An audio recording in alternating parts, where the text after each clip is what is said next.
Here we go.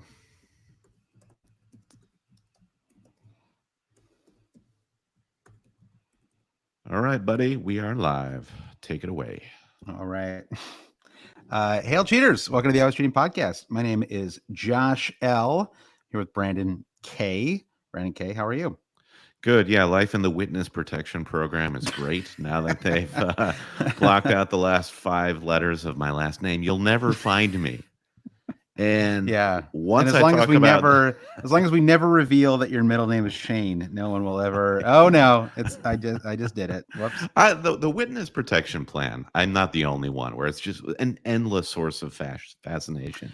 Oh, and on the one hand, how easy must it be to hide people? On the other hand, how difficult must it be to hide people? Like at the end of Goodfellas, I'm like, how is this guy still around? Well, and then like Henry Hill like left the witness protection program, and like he still didn't get offed or whatever. Sure. Like it. So I don't understand how that he lived. Not that we want that. That's not what this podcast is all about. But he did like prosecute he like whatever. He made enemies. A witness against the mob. Exactly. Yeah. So. And that's so that's not what we're trying to. We're not trying to collude or backstab on the Always Cheating Podcast. No. We're here to share tips, our insight, right, Josh? Yep. And correct. I continue to rack up the green arrows. I think you do as well. So we've got one match left to play in game week 27. Yeah. How are we feeling? Let's take an Always Cheating heat check here. Yeah, I'm feeling pretty good. I really don't know. I benched Gordon, but I benched him, because I bought Son, and so that's a 1 point difference. So that was fine, I guess. The only thing is I sort of, and again, like we're talking nitpicky here, right? Yeah, sure. The only thing is I might have been hasty in getting Solanke. I probably could have waited 2 weeks to do that. That would have been the only thing. He's kind of too disappointing performance. I mean, honestly, he's been pretty disappointing for most of the winter, honestly, outside of maybe that Newcastle away fixture a couple of weeks ago. Yeah. So it's interesting. Obviously, it's a big topic of discussion for today's pod, which is Solanke and the rest of Bournemouth and Luton as well. And we put out the call for some hot takes on both those clubs. We actually got some interesting ones. It's sort of they made me think a little bit, Brandon. So we'll share those later so that people can think. People enjoy thinking, don't they? It's I think this is what the brain likes to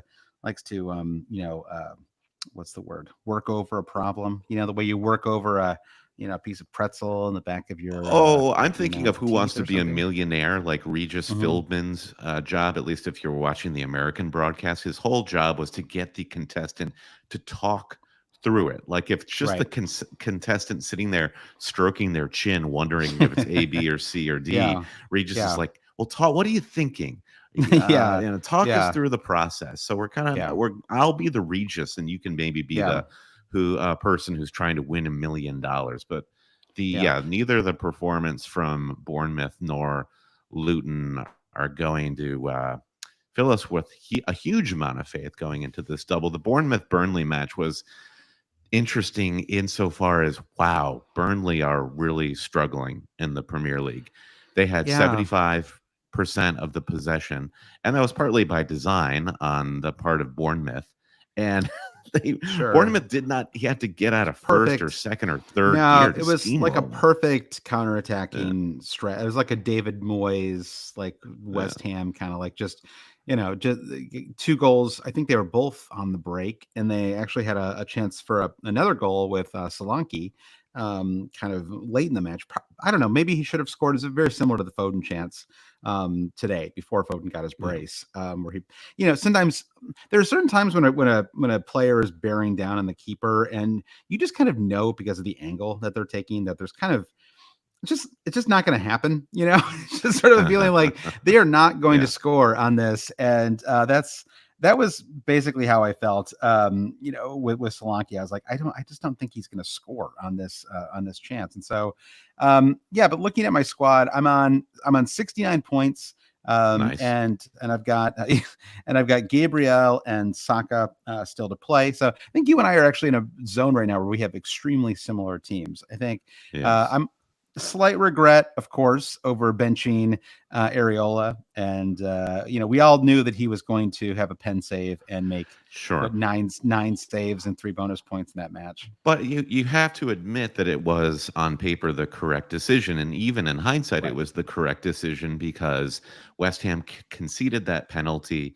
Right. Beto should have converted that penalty because Although typically honestly, looking at him, when the second I saw Beto standing there at the pen spot, I was like, this guy, he looks nervous. It's like like sometimes when you watch, I feel like there was somebody I'm not even gonna try to remember who it was, but in the FA Cup matches last week, I was watching whatever one went to pens, maybe a couple of them did, and somebody stepped up and I was like, I think it was a player from Leeds. No, because they didn't. You know what? I said I wasn't going to speculate because I can't remember who it was. But anyway, somebody stepped up. It's fine. To score a pen, and I was like, there is no chance he's going to make this. Sometimes they look so uncomfortable, right? And I felt like Beto was like that. I was like, this guy's just, there's no way that he's scoring here. Mesut Ozil used to look like that when he step up and take a pen. Just absolutely no desire to be there. Just like did not want to be, the pen taker.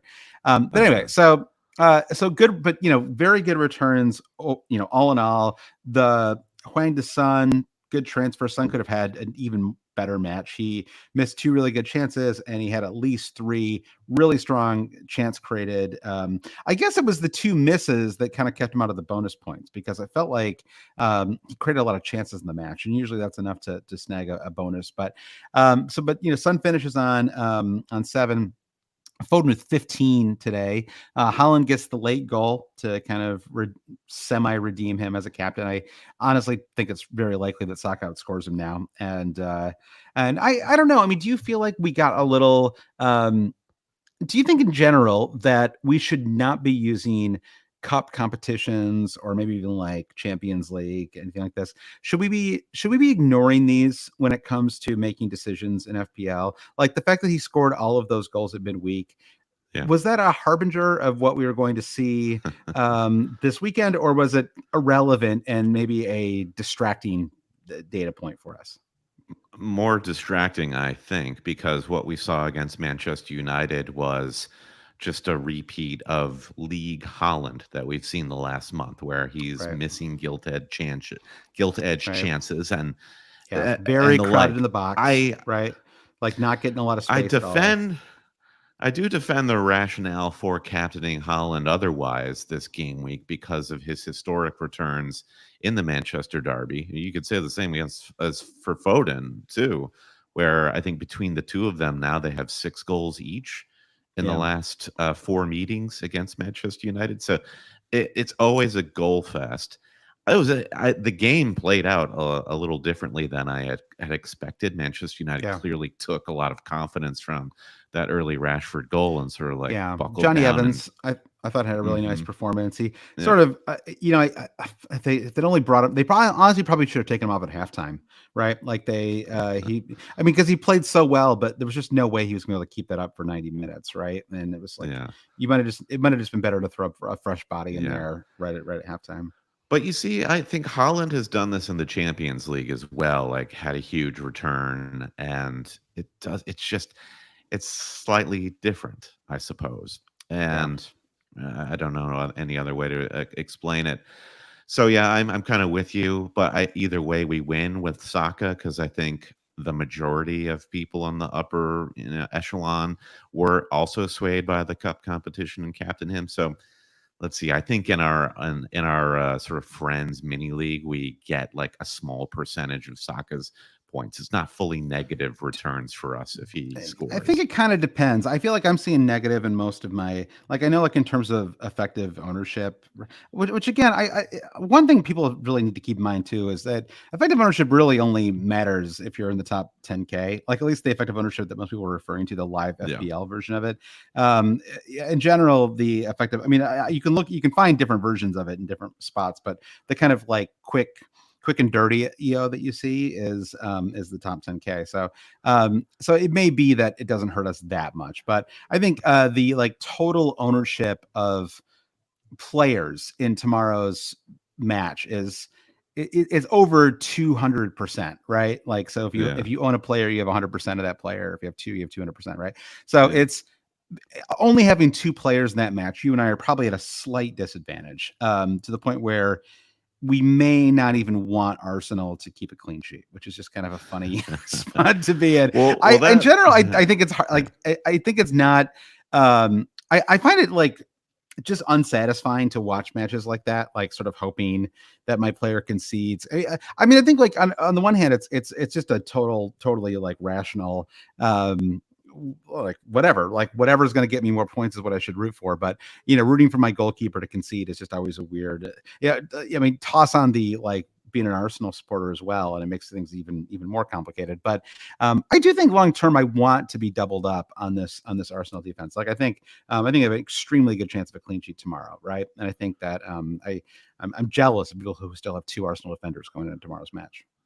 Right. Yeah, for sure. All right. Let me throw my team up here because I have another point to make re the Erling Haaland captaincy. Okay. So here we go.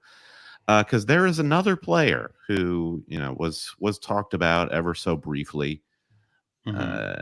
as in the lead up to game week 27. All right, so there's my wonderful series of green arrows there, Look at that. up to close to 7. 580k. Yeah. So very Great. pleased. So I'm on 70 points with Saliba and Saka to play. Now I just live in perpetual fear of a Gabriel masterclass on corner kicks. Yeah. Benching Suchek, fine, sure, whatever. Like I say this time and time again, it's great to have a player like Suchek who you can never kick yourself for benching because you're never going to start him anyway, and to get returns from all of my mids, assuming Saka returns. Yep. There's nothing bad there. Pau Torres did make the Villa bench, so we'll see if he's fit by game week 29, even though I'm pretty sure I'm free hitting. Great to see a start from Issa Kabore, which gives me some faith, and maybe he could be worth starting in the double in game week 28. We can talk a little bit more about that. I mean, but yeah, so if you want to, like, I don't know what. Well, okay, we'll hold off still on the Luton Bournemouth talk because there's plenty of meat on that bone. So I just wanted to go back in time, not Kings of the Game Week style, but just back a few weeks to look at Haaland versus Watkins. Yeah. 13 points to Haaland's 6. And if we go back to last week, you had Watkins 9 to Haaland's 5. Go back one more week, you've got Watkins 13 to Haaland's 10. You have to go all the way back to game week 24 when Haaland had his 13-point haul and Watkins blanked. Watkins is just been so incredibly consistent, and I don't really know what to do with it. Like, when do I get to flip the switch to Watkins being the auto captain? I'm just not sure. Yes. Yeah, I mean, he's right. His minutes are insane. Like, plays something close to full 90, unless they're like blowing, the other squad out. And if they are blowing the squad out, it typically means that he's had good returns. He's kind of a double threat, right? Because he scores goals and is created I think it's double-digit assists on the season as well. So, I think it's. I know, and it's interesting too because I don't know that we're really going to get any. We may not get any doubles, right? With Villa, throughout the rest of the season. So, the doubles are going to dictate captaincy a little bit for some of these game weeks, and I guess you get to captain him in game week 29, Brandon, whether you're free hit or not. So there you go. There's your chance. Are you? You said that you are leaning towards free hit. Is there a chance that you would not free hit in 29? Is this something that you would at least kick around? I'm firmly in the free hit 29 category. I just don't have enough players. Like, it wouldn't make any sense for me to do it. No, I think I'm firm. Yes. And there again, I'm hedging. I think I'm firm.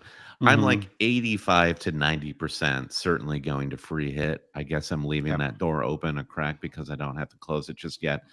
Yep. But I just won't have a strong team. And I thought we had a good discussion on our Patreon pod on Thursday night about the really all the pros of free hitting, and how if you look at a big blank game week like this in the same way you think of a double game week, and that every player that plays, every fixture that you get that your opponent doesn't get, it's the same logic as with a double game week.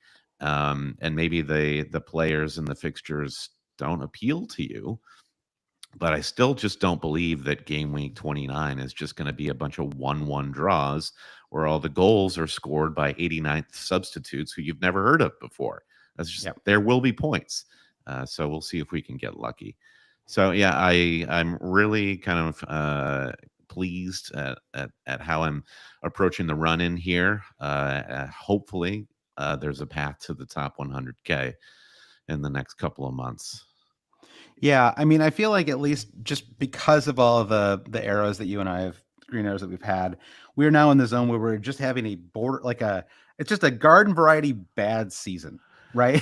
It's like it's not a catastrophic season. It's not a I remember I once did one of those meet the manager pods with our friend Joe from Fantasy Football Scout. It's a couple years ago, and I was excited to be on there. Have had a number of top 10K finishes and wanted to, talk about whatever my unique insights might be. And we spent almost the entire pod talking about the one season when I finished 600K.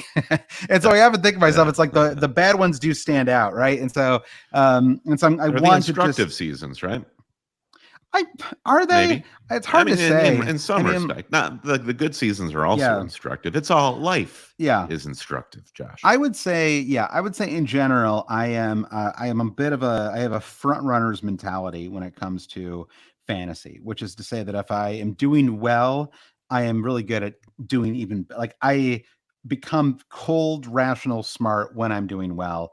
And it kind of begets doing even better. And when I'm doing poorly, I become a full-on gambler, and I'm just like, I'm gonna try this and this, and I'm not gonna, but I would say what I have done basically since the festive fixtures is just be pretty kind of boring, I guess. But ultimately it's been satisfying because there's green arrows every single week. And so I think what I'm not having right now, unfortunately, are I'm not having that 1 week where I have 95 points and everybody else has 60, right? It's more like there's a lot of weeks right now where I have 70 and everyone's got 62, right? It's like a little it's a little closer to the mean, but you average those out over 7, 8, 9 weeks, and I think both of us have started to see a real difference in there. And so it's an argument in favor of just kind of being kind of slow and steady, as long as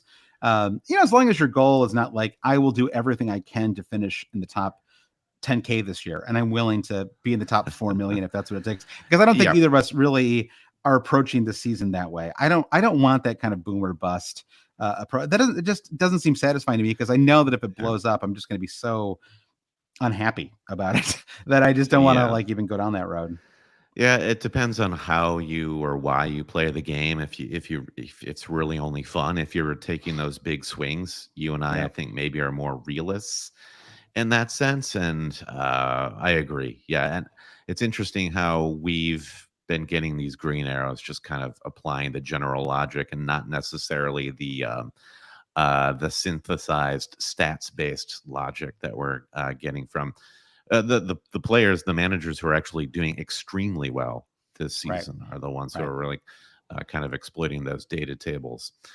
I don't know. I mean, I feel like I am doing that. I honestly feel like the one thing I'm not doing enough of is I think that there have been times when I've ignored some of those data tables, and that has come back to, which I guess is kind of what you're saying, but I wouldn't say that we're anti-data. I mean, I'm looking at review every week and using it as a guidepost. Oh, yes. I know. You bring it up constantly, but so I guess to round out this conversation, I am a little worried about the hope that I feel about turning the season around, because it is the hope that kills you. So I'm being kind of cautious at the negative moment. Well, so you're 5, what are you now? You're 580? 580. Okay. So and we have 12 weeks to go.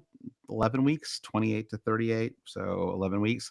So 11 weeks left in the season, which is basically roughly a quarter of the season to go, right? So what is a realistic goal for you? What would you be like if you were like, I mean, if you finish in the top 200K, right? Would that Yeah. be would that be like a really disappointing, or would you be like, okay, like I can handle that?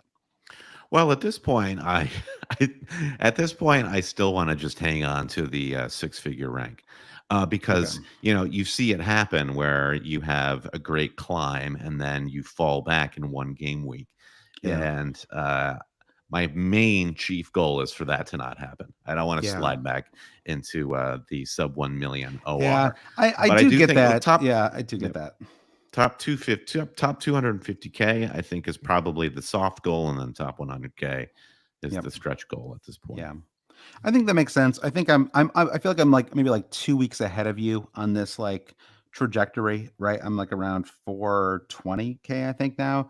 So I a couple weeks ago I was definitely in that kind of same zone where I was like, if I just stay into the top 1 million, I'll be happy. And so I guess like the great recalibration is part of the way you have to play. Like when this a game like this is, it's different than other fantasy games, right? Because you're playing, you have your mini leagues or whatever, but you're also playing a game of golf, essentially against 11 million other managers, right? And so your goals will change, right? Like maybe on the first hole or whatever. I don't know if I can keep this metaphor going, but like on the right at the very beginning, your goal is sure I'm going to win the whole thing, and then by the end you're like, okay, let me just finish in the top whatever top 20, like you kind of just keep recalibrating. And so I think yeah, I'm still shooting for the top 100K. I don't know, it seems possible, but I do think I will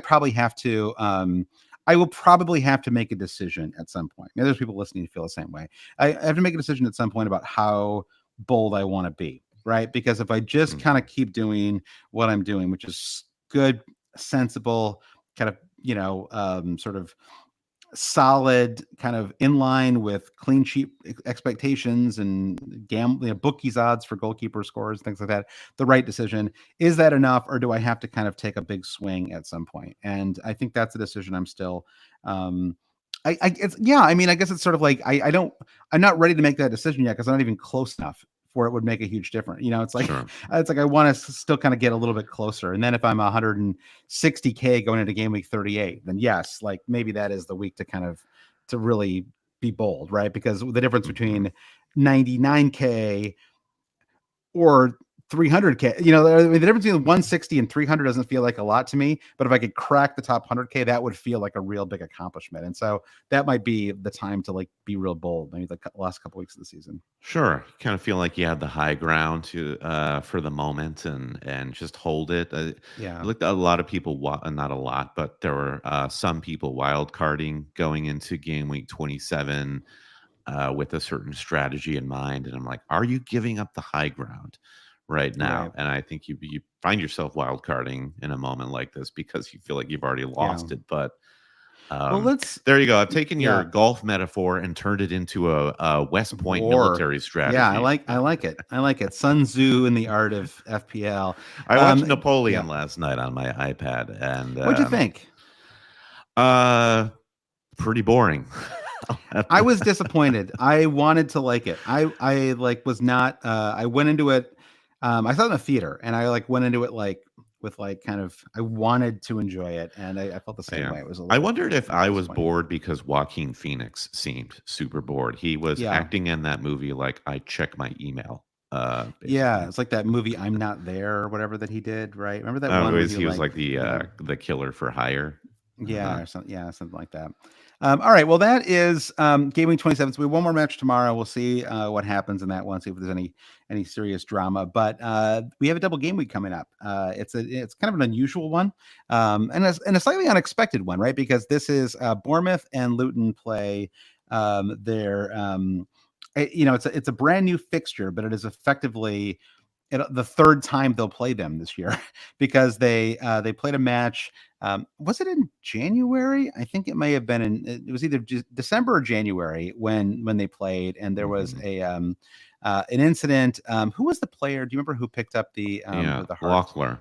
Locklear. Yeah, Locklear had unfortunately the second time that's happened to him now too, right? Yeah. He had an issue and had to be taken off the pitch. It Yeah, was really cardiac arrest, I believe it cardiac was. Yeah. arrest. Yeah, really dangerous moment, really scary. And so they it was so serious that they decided that the match couldn't, continue. I think very, very, rightly so. Very similar to the Damar Hamlin situation in the NFL last year. And so this is the rescheduled match for that. And so it's kind of a bonus from a fantasy standpoint. It's a bonus game week for us now, right? They'll play twice in 28. And I think what makes it unique is that it is quite okay. Actually, what I think is unique about it is that Bournemouth are a team that have exactly one fantasy asset, like literally one player that anybody would typically want. And yet they play 2 home matches at home to Luton and Sheffield, right? 2 promoted squads.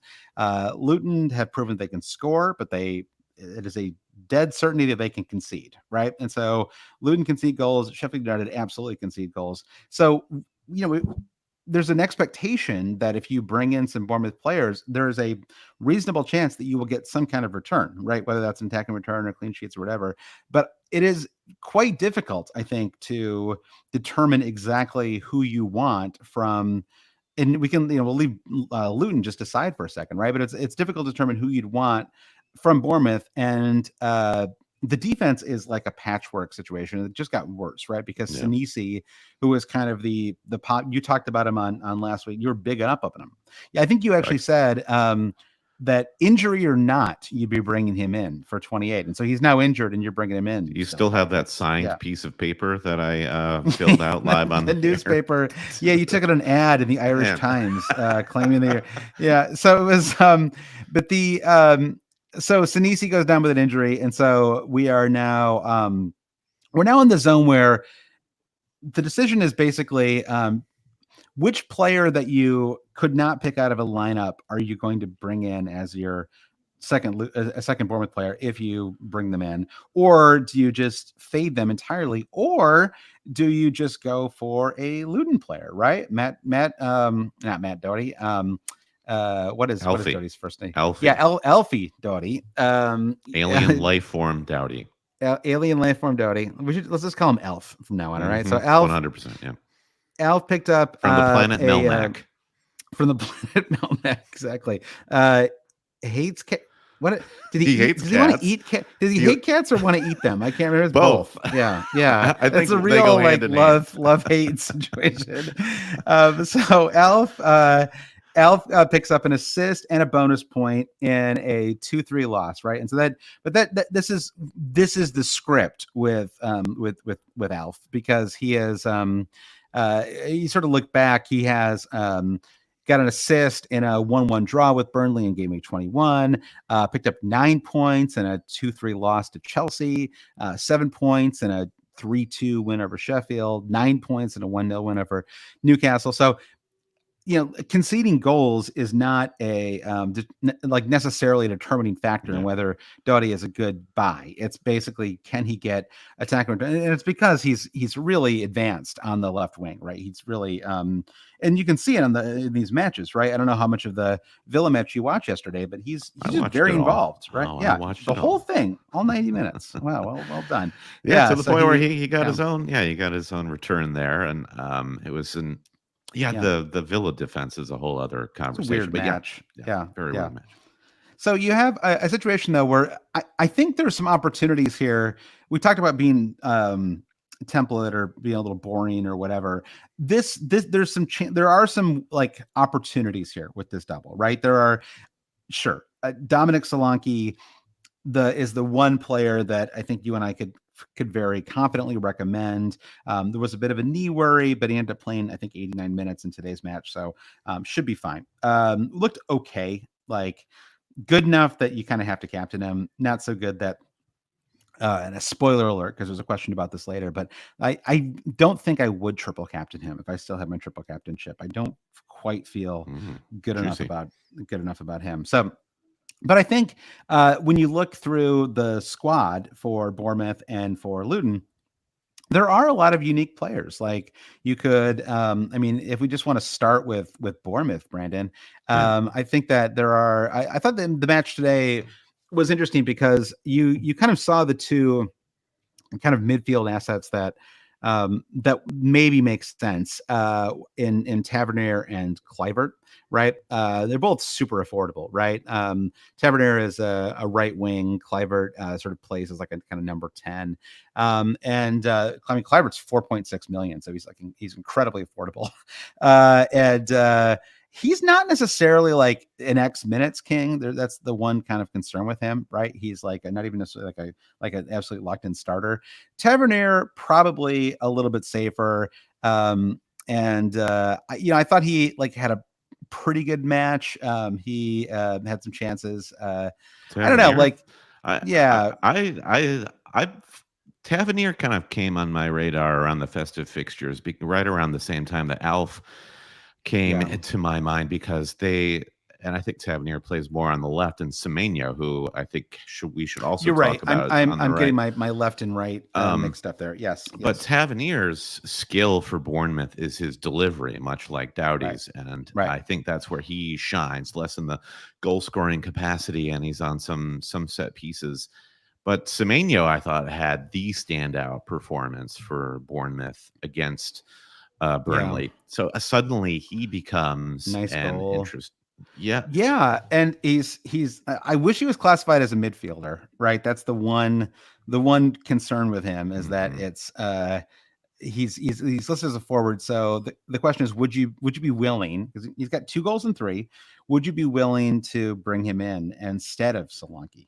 I mean, you don't have Solanke at all right now, so this is a real, like a genuine question. Right. So it was the injury doubt on Solanke that furthered my confidence to keep Tony for that Chelsea fixture. And Tony was as invisible in that match as Solanke was in the Burnley match.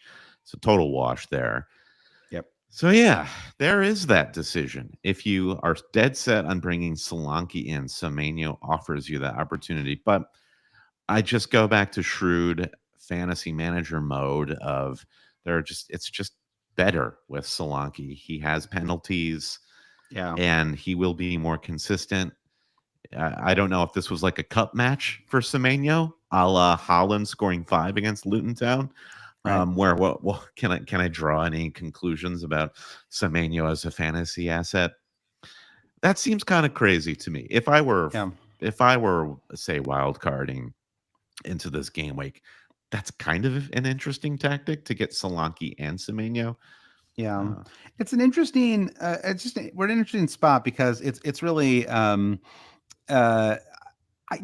think you really can't drop Watkins or Haaland at the moment, right? I mean, I don't know. Maybe you could drop Haaland for Carlton Morris if you want to be.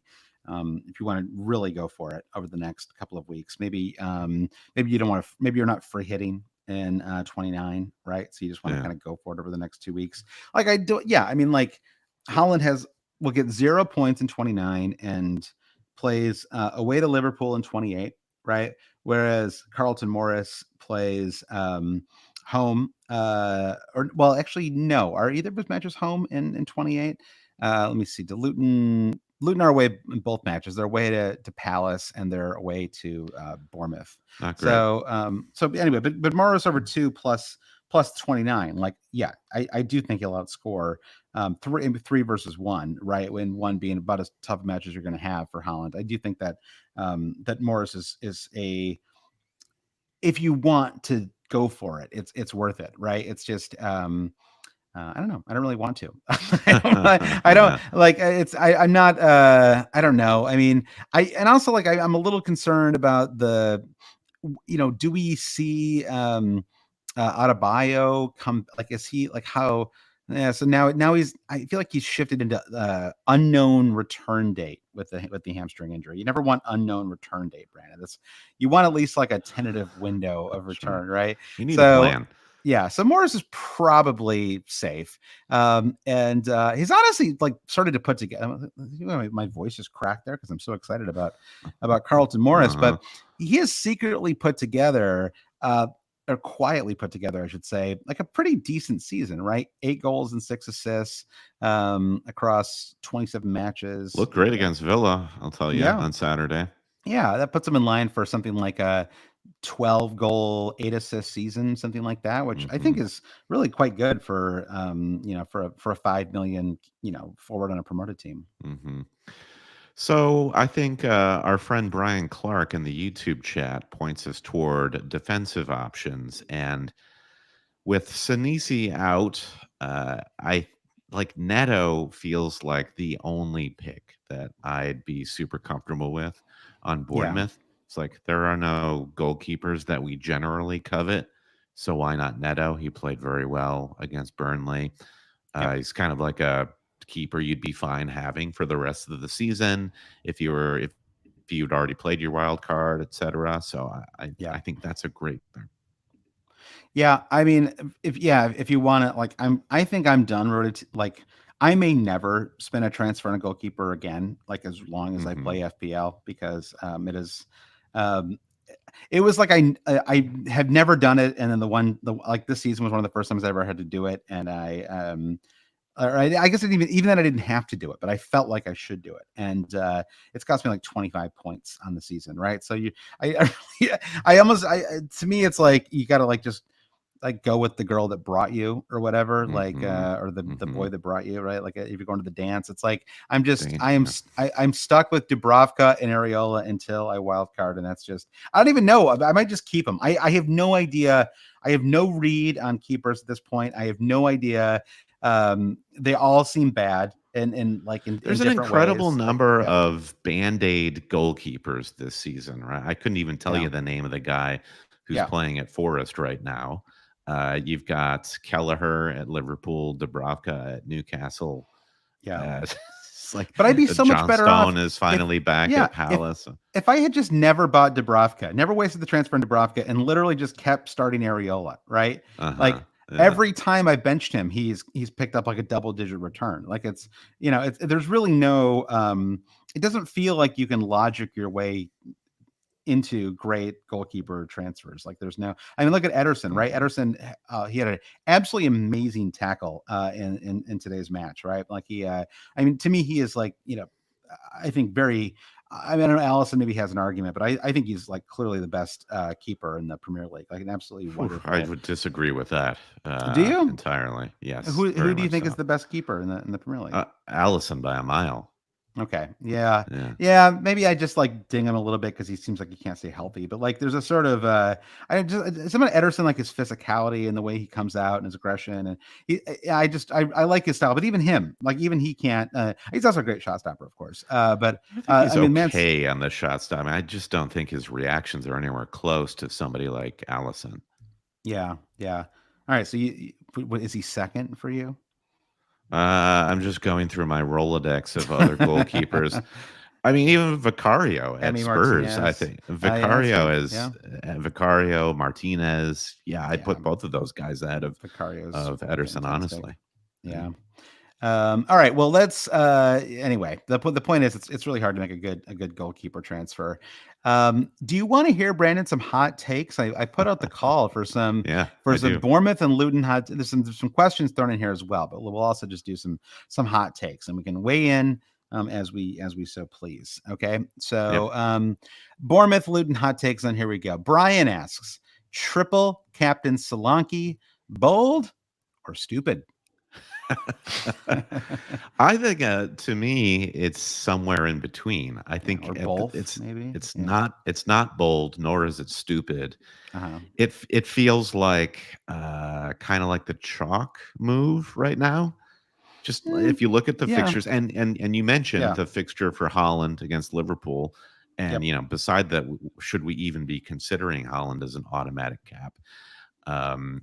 He's not it. So then you've got a marginally informed number 9 in Solanke. It just makes sense to captain him. It doesn't Yep. feel bold, Yep. and it doesn't feel dumb. To triple, I don't know. Where do you draw the line between it being an exciting triple captain versus I guess a chalk triple captain? I'm just thinking that like, someone like, let's say you still have your triple captain, right? Like there are a number of very good teams that are going to double, but let's say you're a little nervous about Arsenal or Man City, right? We've seen Man City I don't think it's going to be relevant this season because I presumably will be in what looks like a very tight title race right down to the end of the season. But like last year, we saw like they really prioritized the Champions League, and it made even owning their players in fantasy like a real crapshoot, right? But we know that that Spurs and Chelsea will both have doubles, right? And they have nothing to worry about in terms of Europe, right? And so there's not like, would you rather have Cole Palmer for a double game week or like triple captained or Solanke? Would you rather have Son for a triple captain or Solanke? Like that's just two players, right? Like let alone an Arsenal player or a Man City player. Like to me, it's like, I mean, fixtures are super important, but I just kind of think back to like Hwang a couple of weeks ago, how we all got excited about him because it was Sheffield at home. But it's like ultimately they're just not like the problem with bottom half of the table teams is they're not hugely explosive, right? And so it's just like they might like Bournemouth might win both these matches, but I don't see them as 4-0 wins, 5-0 wins. Maybe the Luton match is like a 3-2 or something like that. But in general, I just think they're going to be a little tighter than that. And so it just lowered because the kind of range of total goals they might score is lower than the range of total goals you might see from like a Spurs or a Chelsea, like teams that just have more firepower, like inherently just because the talent they have up front. It makes me feel like I would rather kind of hold off and go with a top half of the table player for my triple captain. For it to be bold, too, I think you have to qualify it with not everyone will be captaining Solanke.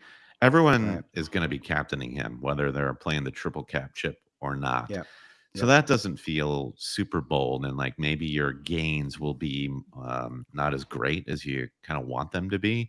If your goal is to be bold, perhaps wait and play it on as you're suggesting, a different player at a different time that might be less popular. Or play it on our guy Semenyo. That's bold. Yeah. Or Neto. Stupid. How about that? Neto TC. All right. Well, let's high floor, right? You're thinking you got to be at least 5 points there. So, that's a 5 points tripled, Brandon, as we all know, is 15 points. So, yes. Thank you, School of Rock. Yeah. It's the possibility there. All right. Next hot take, or just take really, is mediocre FPL says, if I didn't already have Solanke after today's showing, I'm not sure I'd bother. Morris looked more threatening. I think the Morris-Dottie combo, mediocre, but we're now calling him Elf. The Morris-Elf combo is worth the hit. Luton played teams who've conceded the first, 7th, and 9th most goals from set pieces. Luton have scored the 4th most. So that's interesting. I mean, I think there's an argument for it, and it kind of goes back to what I was saying earlier about Spurs and Chelsea, which is that Luton can score. Luton score goals. Like this is like they say what you will about them. I don't know if they're going to stay up or not, but this is a team that I have every confidence will score in what is likely both of these matches, right? And so if you expect them to score, I think there's a really good chance that you get some kind of return from Alf or from Morris, possibly both. So I don't know. What do you think about that? Well, that's fair. If I look at anything can happen in one game week. So I buy the argument that Morris is maybe, given recent form, looking a little sharper than Solanke marginally. But I'm going to be stuck with one of these guys, for the weeks after. So Luton in game week 29 have Forest at home. Fair. That's a fine enough match. Followed by Spurs, then Arsenal, Bournemouth, City. Bournemouth, their fixtures, they do have a blank in 29. So that's something to strongly consider if you don't have a free hit to lean into. Then they have Everton, Palace, and Luton again in game week 32.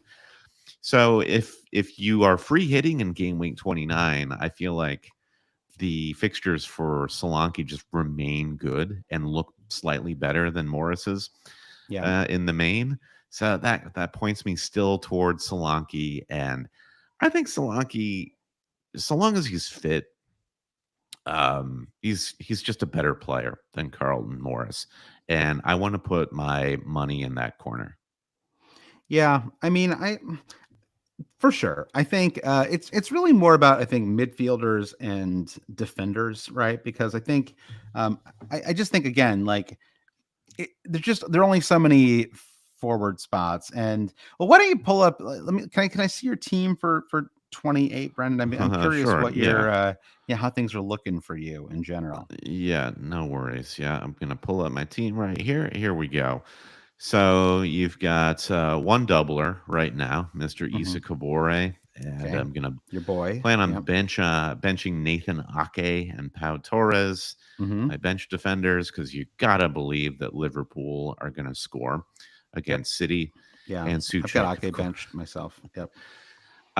So that's fine. I mean, Kabore, maybe he gets one start out of the two. I'm willing to roll the Yeah. dice there. Yeah. And Tony is going to leave, most likely for big Dominic Solanke. So I free hit in game week 29, and then I Yeah. captain Tony there. So that's really all I'm planning to do. I'm not planning on taking any hits. I don't know if we've got any bold predictions or hot takes about if hits are worth it for this double. Just really kind of I don't mean, think they are. I think I mean, just looking at your squad, I think that a hit for a Bournemouth defender doesn't sound terrible to me. Just because then you wouldn't have to start Botman away to Chelsea, which that's probably a 1 or 2 pointer right there. And so maybe there's an argument for just taking a swing with a Bournemouth Potential, yeah. defender. Yeah. I mean, on the Bournemouth defensive front, there was our friend Rich Clark, who's one of our friends from the Hub Network, was saying, as someone who's had an absolute nightmare with keepers, it feels a good week to go with Neto, with 4 home games on either side of a game week 29 free hit. Right. So I think the argument for Neto is the same argument for a Bournemouth defender, which is that even if you are free hitting in 29, if you look ahead to game weeks 30 and 31, you're also going to get some home matches in those matches, in those fixtures as well. So I guess that might be an argument for a -4, is that, well, at least you have a playable defender for the next handful of game weeks. Question, of course, is Yeah. if there's anybody like, with Sinisi. I mean, the thing was about Sinisi is he was a center back, so it wasn't like he was ever like the most exciting option anyway, right? Like it's sort of a He scored a lot of attacking returns. yeah. Let's see. I'm just looking at his attacking returns on the season. Fantasy for 3 goals and 2 assists for a center back is pretty strong for somebody priced at 4.5. No, for sure. But sadly he's no longer with us from a from a Goodbye. fantasy standpoint. But I mean, yeah, so Zabarni, he's even cheaper. His kind of center back partner, he's started every match so far this season. Sadly, Brandon has 0 goals and 0 assists on the Oh, season. great. So he is less appealing, certainly, but maybe he fills in, Brandon. Maybe there's space in the box now that Sinisi's not hogging all the goals and assists. Yeah. So we mentioned Tavernier and Clivert, and I think those guys, to Rabbi's question in the chat, sort of fill the make fantasy fun again quotient.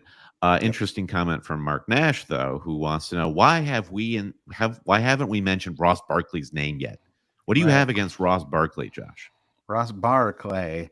Well, what do I have against Ross? I have a lot of accumulated feelings about Ross Barkley, Brandon. Get him Uh, out. Let's air him out. Well, yeah, first of all, he's cheap, right? So that is appealing. He has been Like you taking a lot took him of out to dinner and he refused to pay yeah, anything on go the bill. halvesies. Yeah, exactly. He walked out on the tab. What a jerk. Yeah, he's too cheap. Darn it. But I think that he is. He does take shot. I mean, like he's integral to the Luton attack for sure, and does take a lot of shots. He is a very very streaky player, both sort of fantasy wise and I suppose in the Premier League too, but certainly in fantasy. Capable of big returns, capable of disappearing for 10 weeks at a time, right?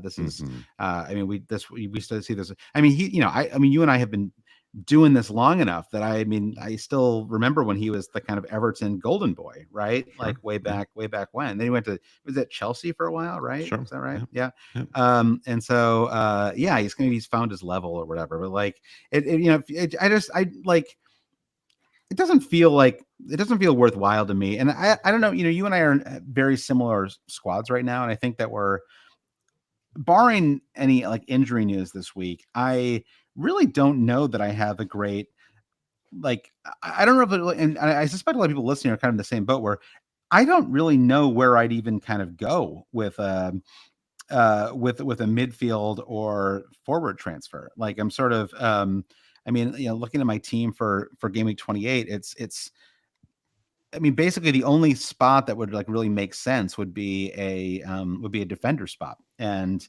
I'd probably take I mean, it's kind of interesting actually because I do have a Stupinan, the like the most frustrating player in fantasy. A stupid man, as Yeah, Our friend Michelle said. yeah, I really would ideally not start him. I'd actually feel I'd rather start Anthony Robinson away to Wolves than start Stupinan home to Forest, right? Because I mean, does he even start? The problem with him now is he's become a player who is a kind of perma risk to come on in the 89th minute, right? Like not start at all and then come on with a minute to go to block whoever's on your bench, right? So and because I already have Solanke, it's a free hit to get a Bournemouth defender that plays twice at home. So for me, it's worth the risk, right? Even if I think that Luton have a really good chance of scoring in that game, like it feels like even the Sheffield match alone would make it worthwhile, right? Because there's a decent chance they're able to keep a clean sheet in that one. So then you're basically in a situation where you have to decide if there is some upside to be found in the Bournemouth, like the left back and right back spot, basically, right? And I just that feels a little trickier to me because there's a lot of injuries there. Adam Smith has been around forever, right? I mean, I think was Adam Smith part of the like original Bournemouth version, like the Eddie Howe Bournemouth? I think he might have like he signed the Declaration of Independence. Yeah, he was on the Magna Carta with Adam Smith's name. There probably wasn't Adam Smith on the Magna Carta. 100%. But he's been around a long time. And then the other his name is escaping me at the moment. I want to pull it up because I'm sharing my team here. But the other player is like a 20-year-old. Kirkez, is that who it is? Yeah, Kirkez. And so I just worry a little bit about rotation risk with Kirkez too. So I probably just default to a Bournemouth center back, which is not like hugely exciting, but does feel like, I mean, certainly like there's not going to be any Bournemouth center backs that are like Gabriel levels of ownership for 28, right? So it does feel like there's at least like literally just owning any single Bournemouth defender, especially if I don't take a hit, is probably like a net positive, right? And so, and then from there, I feel like again, barring any injuries, the squad looks pretty good, right? Like probably similar to yours in a lot of ways. I mean, I think once you make the Solanke move, you and I will quite annoyingly, I hope it doesn't last very long, but we're going to have literally the exact same front seven as each other, right? So Saka, Foden, Palmer, Son, Haaland, Watkins, Solanke. I mean, looking at my front seven, the only player that there's even an argument for it would be Phil Foden, and I just for obvious reasons don't want to make that Foden move, right? I mean, like it's because his form is so good. And there was a question from FPL Fish. He said, should Foden be treated as a premium asset? Lots of talk of selling him before tough fixtures because he's in the form of his life. And at the moment, I just don't know how you could make an argument for for resting him or benching him away to Liverpool, because I mean it's still a Liverpool squad that's short players and he's played a ton of minutes recently. And Foden is in such incredible form, and he's it feels like he has free reign at the moment, right? He's sort of darting in front of I mean, he's kind of on the right wing, right? But he's spent a lot of time in the center as well. It feels like has a lot of freedom up front right now, right? So it's like he can score. He he can set Haaland up. I mean, that chance it was insane that Haaland missed that. Sure was. Goal My God. I know. Yeah, that was insane. It was also just how Foden has put this team on his shoulders the last few weeks has been incredible to see. Yeah, it's been the narrative Phil Foden for season. years. Yeah. We've been waiting. I'm sure Phil Foden's been waiting for this, and you think, well, Pep just doesn't ever give him the platform, and now it's sort of like that moment in Karate Kid where Daniel realizes painting the fence and waxing the car has made him this incredible karate master. Mm-hmm. We're at that point where Pep is just on the sidelines, like smiling and nodding to himself that Phil Foden's doing the crane kick against Yeah, Johnny Evans. And what I a sight. know. I know. I have to admit it. I mean, I'll admit that I basically root against City just because they're like the top dog, and it's I don't root against the like on like an individual level, and I enjoy watching them play.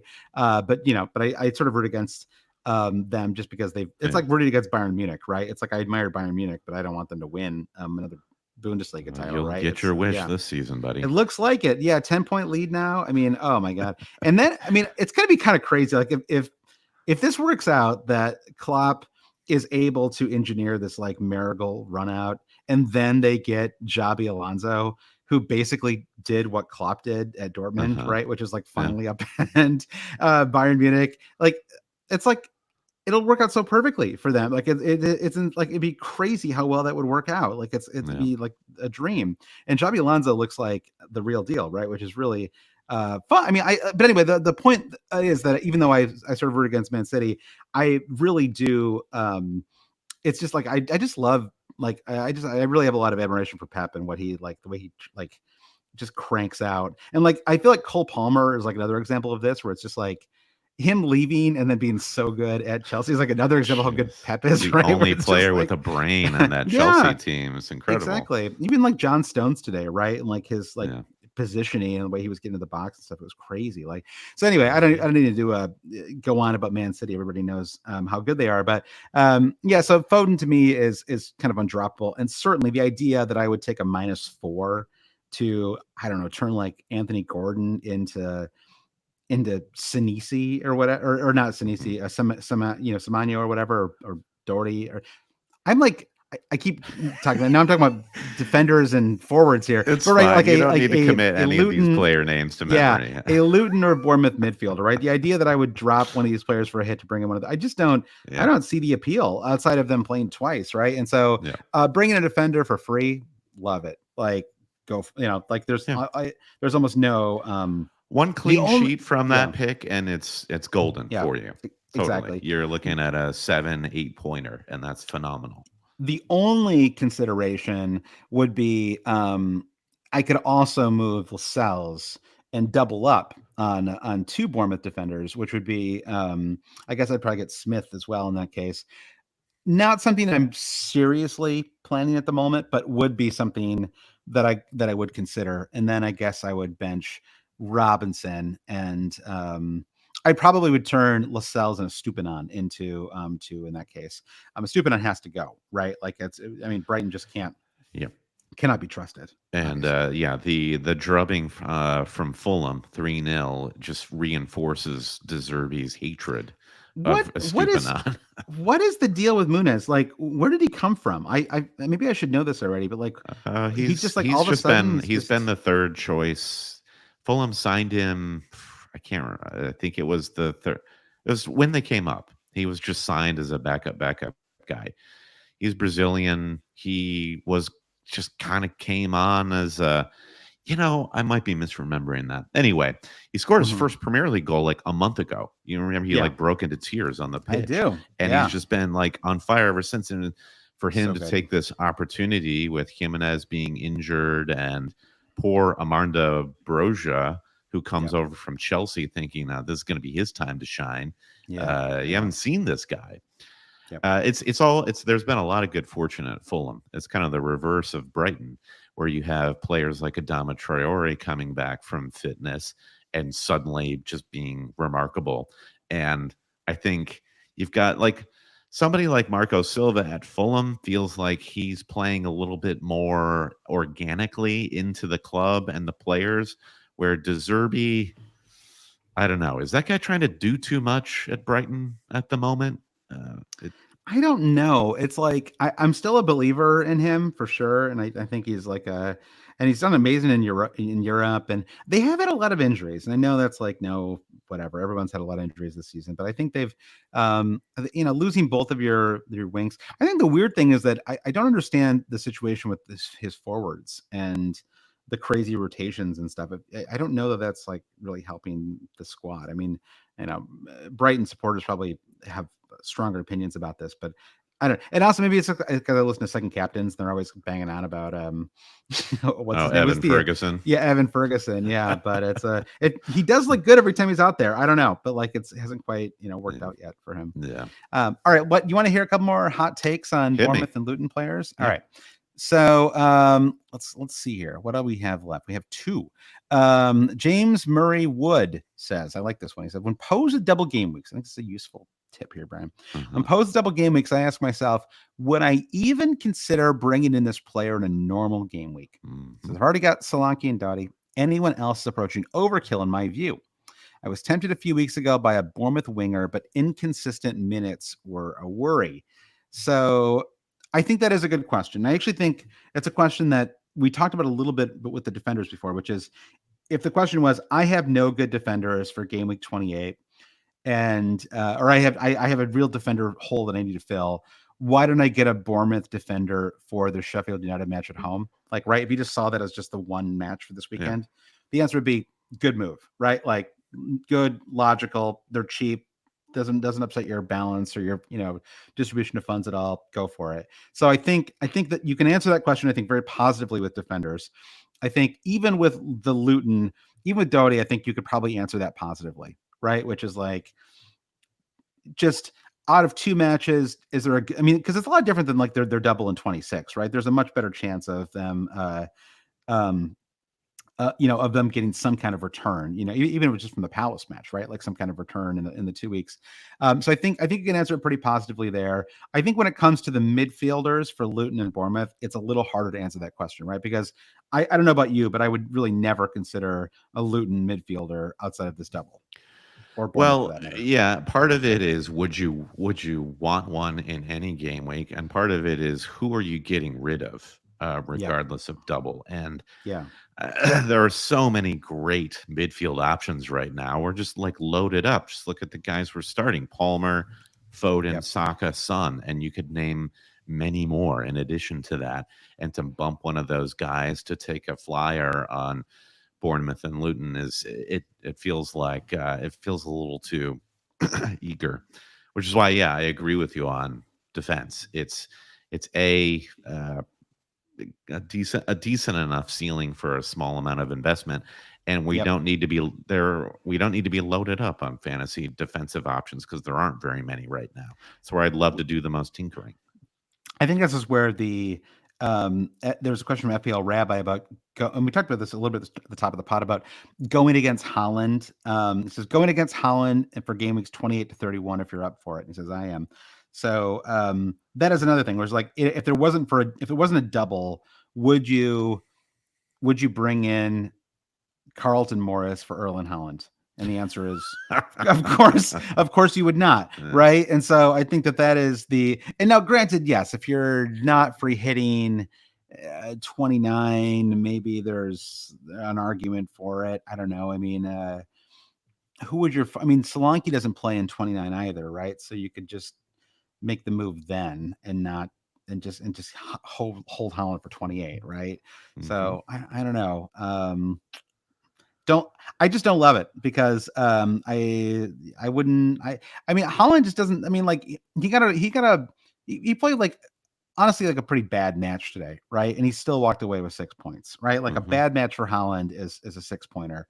A bad match for for Morris is like 1, right? I mean, it's just like the ceiling is so like the floor is so low and the ceiling isn't super high, and Haaland could get a 20-pointer in a single game week, right? Yes. So it's so I think that James Murray Wood's sort of framing is a good one, I think, for us to think about when we are debating our transfers. Okay, well, let's move on then to a couple other questions here.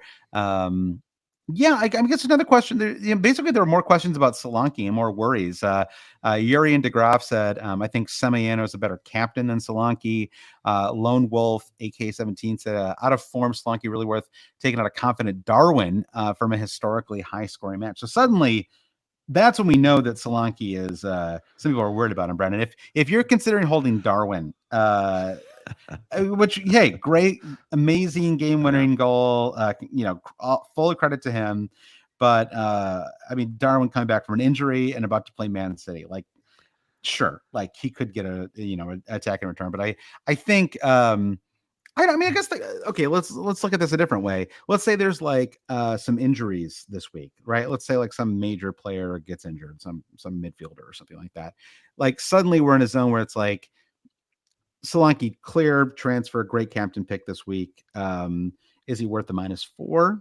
Like, probably, just because again, it's 2 promoted clubs at home. Like, and he's also going to be heavily captained. So I think there's just kind of there's a little bit of I don't know, like the risk of it like blowing up on you is pretty high, right? If you don't have him to go with him this week. Maybe it's a negative way to think about it, but it's the reverse way of thinking about it is cast your mind back to the very first double game week of the season, which happened in game week 7, and Luton Town. There they were again. They had a double, and I thought, hey, I'm going to be aggressive, and I'm going to go for Carlton Morris, who's the player who looks like the Solanke of the moment, like who's like struggling with form. I don't know. Yeah. Isn't it funny, by the way? We have had seasons, I feel like entire seasons, where promoted clubs have come and gone without us like barely ever talking about them, right? Like maybe like barely a word has been said.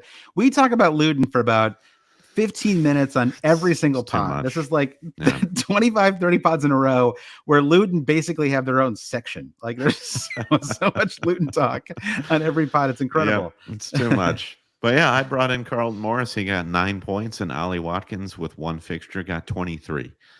So that is the art. That's like an anecdotal evidence of 9 points though. Not bad. Sure. Had I only triple captained him, I would have beaten Ollie Watkins all. Maybe the best argument is always to have the better player on the better team, regardless of what the fantasy chalk tells you to do. So I'm kind of like arguing for holding Darwin Nunez in this example. Yeah. I mean, I think it's just I think I don't know. It's just no fun to go into that Wednesday match without at least one player, right? If not two. I will. Listen, I'm going to have Solanke. I think it's slightly different than that Ollie Watkins example. And Bournemouth, Bournemouth have been weird. Somebody in the chat, I forget who, made the point of ever since Solanke kind of picked up that knee knock against Spurs, you've noticed that Bournemouth's form has generally tailed off. I still think Bournemouth against City a couple of weeks ago, they looked really good. I think they're a very strong team. I think that this team, regardless of where they are at the table, I guess like the bigger worry you have with a team like Bournemouth is that if they play against lower opposition, that the tactics do shift a little bit. They're not able to play as open a match as they did against City, or they're not able to just go against somebody who's like as seemingly tactically inept as Vincent Kompany. I guess it's unfair to Kompany. Kompany clearly just doesn't have the players he needs to do whatever big brain I mean, they were in wants control. Yeah, exactly. I don't think he has the horses. I don't know. What do you think about that look today with the white shirt and the white shoes and stuff? It was like a real I don't know. It was like I don't know if he was going for like a Rick from Casablanca sort of look, with the white and black. Wait, Vincent Kompany had this look going? Yeah, he had like a black blazer with like a white shirt and black pants and white shoes. And play it again, Vincent. To me, it didn't work. I didn't love it. I don't know what he was trying to. It's like the angel and the devil on his shoulder or something. He's trying to skirt this line between sporty and formal, and for one thing, that baseball hat is not working for him. He needs a different hat. It's like he wants to be. It's like he knows what like a classy pep look is, but secretly he wants to be Tony Pulis, and it's like, but he can't quite, get all the way there. Full Pulis. Yeah, he should just wear shorts like that dude who just got canned at Crystal Palace. That would be great. Not enough coaches wear shorts, sadly. That's really, I want to see Hodgson managing in shorts. That sounds like a lot of fun. We all do, yeah. Yeah. All right. So I want to look ahead to do one, just a quick look ahead to game week 28, kind of in general. I do first, though, Brandon, want to say thank you to all of our Patreon supporters. The pod literally would not exist without Patreon. And so thank you so much to everybody who supports the pod. And thank you to everyone who is considering, and perhaps after this show, will decide to do so, or at the very least, not cancel their Patreon support. Please don't. But you can go to patreon.com/always cheating to support the podcast. We do an extra podcast each week.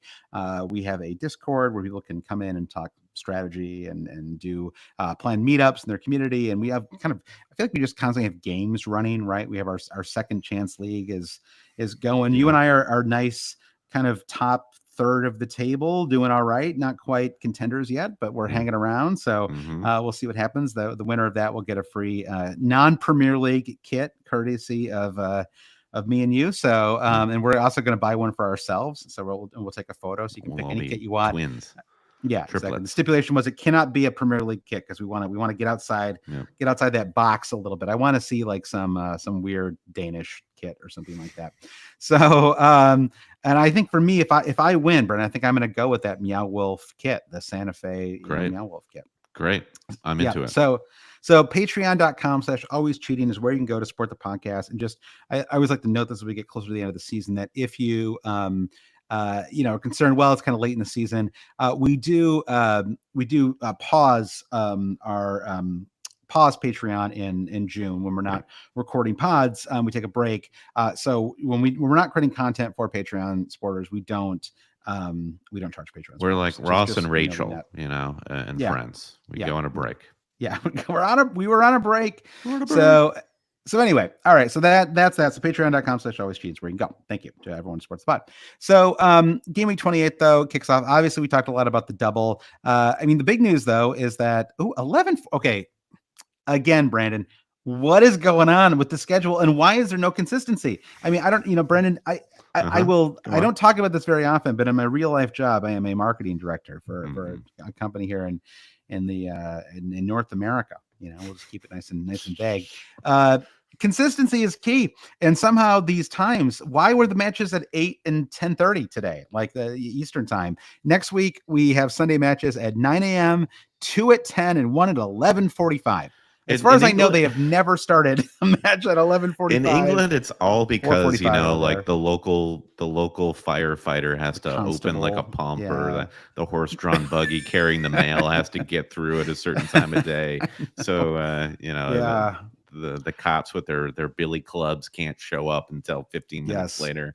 Yeah, sort of thing. So we have what should be I hope Salah's healthy. That's really the big question, right? Is can Salah play in this match? I think Liverpool would still have a chance without it. Liverpool they really just can't lose this match, right? A draw is fine, but just try to find a way not to. And Arsenal are still right there too, but Liverpool are obviously the team on top right now, and so it's looking at it through that lens at the moment. But if Liverpool can win or hold City to basically, if Liverpool could take points from this match, it's going to be huge for the table and for the rest of the season, right? So I'm really excited about this one. And it's starting to feel, that late goal, the Darwin goal was what a crazy moment. There were so many things that happened at the end of that match, which made no sense. Like the weird, I don't know if you read about this or were watching any of it, the crazy drop ball that happened. Don't remember that, no.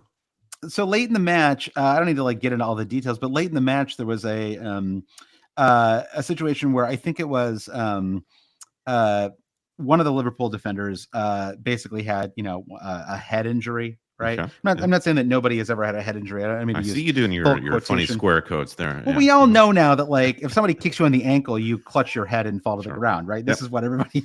This is because they know they'll stop the match. Yeah, they're not going to persecute a thought crime for a head injury. Yeah, exactly. So if any part of your body is hit by another defender, you fall to the ground, clutching your head, and fake a head injury. So anyway, I'm not saying he faked or not, but this happens a lot. So he. So but Forest were driving at the time, and so they they stopped play, and then instead of Forest getting the ball back, they did a dropped ball, and Liverpool recovered the drop ball, and then like a minute later they scored this goal, the Darwin goal, and this is like the 97th minute of 90 minutes of extra time, and so it was so anyway it was a lot of drama from from a Forest perspective. And then what made it even stranger was that Mark Clattenburg, former manager Mark Clattenburg, has been hired by Forest to be like the Forest spin zone guy. And now he just goes out there after these matches and talks about how Forest were screwed by the managers. It's like the most shameless thing. And it's just so like, dumb. It's so dumb. And so now it's like every match, it's like, here's where things went wrong for Forest from my ex-colleagues. Like imagine if you left your job and then basically your job was to like go out and talk about all the things your job did poorly, like people at your job did poorly once you left. Become an agent is basically what you're saying. And on the one hand, it would be satisfying. On the other hand, it would be like really kind of shameless and weird, So anyway, nice work if you can get it. Congrats to Clattenburg. Seems like a true POS, by the way, but I'm not surprised. It's weird. Yeah. So anyway, so it'd be a great match on Sunday. I'm just gonna play all my. I don't have any Liverpool players at the moment. I won't have Salah barring I don't know, like a sun injury or something like that. So I'm just going to start Haaland and Foden, probably same as you, and we'll see what happens. But if they both blanked, that would be fine with me. I'm also not planning to captain Haaland. So actually the vice captaincy is kind of interesting this week. I suppose my vice captain will be Saka. They play Arsenal host Brentford on Saturday. That feels like probably the most logical BC. Yeah, I'm with you. I think it's Solanke and then Saka in that order, and then shooter's choice. Yeah, even if I brought in a Bournemouth defender, I think I'd still go with Saka there. And so, I think it's otherwise. Trying to think if there's any other kind of interesting. Well, Villa Spurs on Sunday should be a pretty fun match. I mean, if if Liverpool Man City is our kind of is the premier obvious match of the week, maybe Villa Spurs is the like MFFA like. Like that should just be a lot of fun, that match. I'm looking forward to it. Lots of stakes for the fourth spot in the Champions League race there too. And I don't know, I guess if you're Villa, you're feeling pretty good going into that match. They play really well at home. They're in good form. Spurs will get something from having both Maddison and Son back. Nice assist from Maddison, by the way, on that Timo Werner goal. Yeah, it was kind of like, it wasn't like behind him sort of, but it was like, was it like the side of the boot or something like that? Like however he did it, it was really, it was ridiculous. Like, incredible. So I agree. That should be a great game. I will not want to have any defenders in that match. That'll be like finish 3-3 or something like that. Yeah. Wolves Fulham will probably be interesting. I guess I'm like, it's always the interesting matches are always the ones with zero fantasy implications. Even Chelsea Newcastle, I guess, is good luck calling that one from a fantasy perspective. Although I will say for a Monday match, it's a fun Monday that's game. Right. That's sort of I suppose. We have Champions League next week as well. I can't. Man City play midweek. Man City play host Copenhagen Monday. Tuesday or Wednesday. Arsenal play the following week, so Arsenal have the midweek off. But all Premier League teams who are in Europa League or Europa Conference, so Brighton, Liverpool, Aston Villa, and West Ham all have matches on Thursday. Okay, so another like hold your transfers, be safe. Yeah, I mean, I wouldn't mind if I was in a position where I honestly had an injury and was a little was kind of forced to bring in a second player just because it is fun to target these doubles. And I think it feels especially fun because I'm planning to free hit in 28. So even though game week 30 will be here before we know it, it's still like I don't want to be I don't want to get like too over my skis here. I also think, by the way, I believe after game week 29 we go into the final international break of the season. So it's kind of an even longer wait between weeks. So it really does feel like we're sort of basically the middle kind of block of the season concludes with game week 29. Our empire strikes back, as it were. Exactly. And then we get to blow up the Death Star again. Yeah, maybe, and then maybe we'll have some warmer weather here in the north as well. So Sure. today we finally got some in New York, thankfully.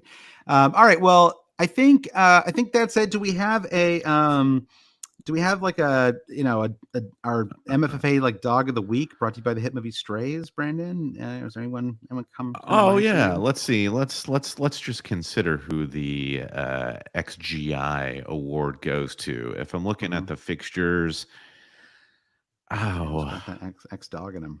who does have that X dog in him? I'm gravitating towards either a West Ham player or a Manchester United player for some Hmm. strange reason. Okay. I can't I can't in good conscience give the XGI to any Manchester United player. No, So let's no, go ahead and say Gerard Bowen is going to have the XGI home J hosting Rod. Burnley, I even like it. after coming off of a Europa League hangover on Thursday.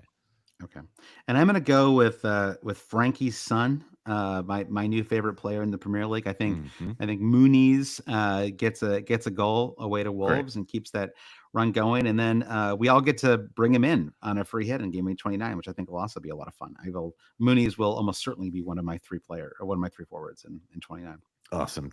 Let's all take our opportunity, the one opportunity that the Lord gave us to Yeah, have him. well, I mean, honestly, if he keeps scoring a goal a match, like we're all gonna just own him in general too. So, all right, well, that's your pod. Thanks to everyone for listening. Thanks everyone who joined us on the stream today. And once again, if you want to support the podcast, you can go to patreon.com/always cheating. Thank you to all of our new and returning and all patrons of every tier, Brandon.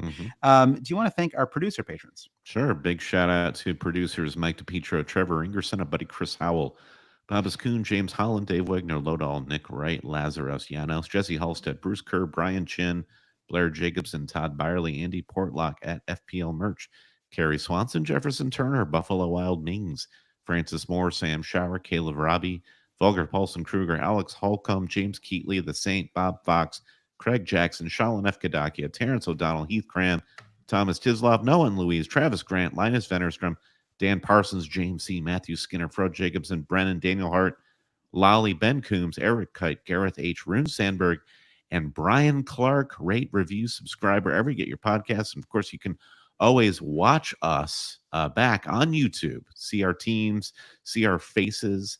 Go to the live section of our YouTube channel at Always Yeah. Cheating. You can pick up the audio version there as well. Yeah, look at Follow us us wherever you get your social both media. rocking flat brim hats today. That's a big, Yeah. Check out our stylish. hat game on Yeah. YouTube. Give us a thumbs up if you like hats.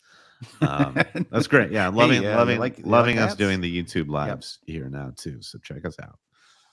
All right. Well, thanks everyone for listening, and we'll be back on Thursday with Patreon Pod. We'll also be back on Sunday with another with a free hit pod, which I mean, I guess we'll talk about everything, but you and I both be free hits will be active, and so that'll be a fun conversation. So we'll see you in a week. Bye.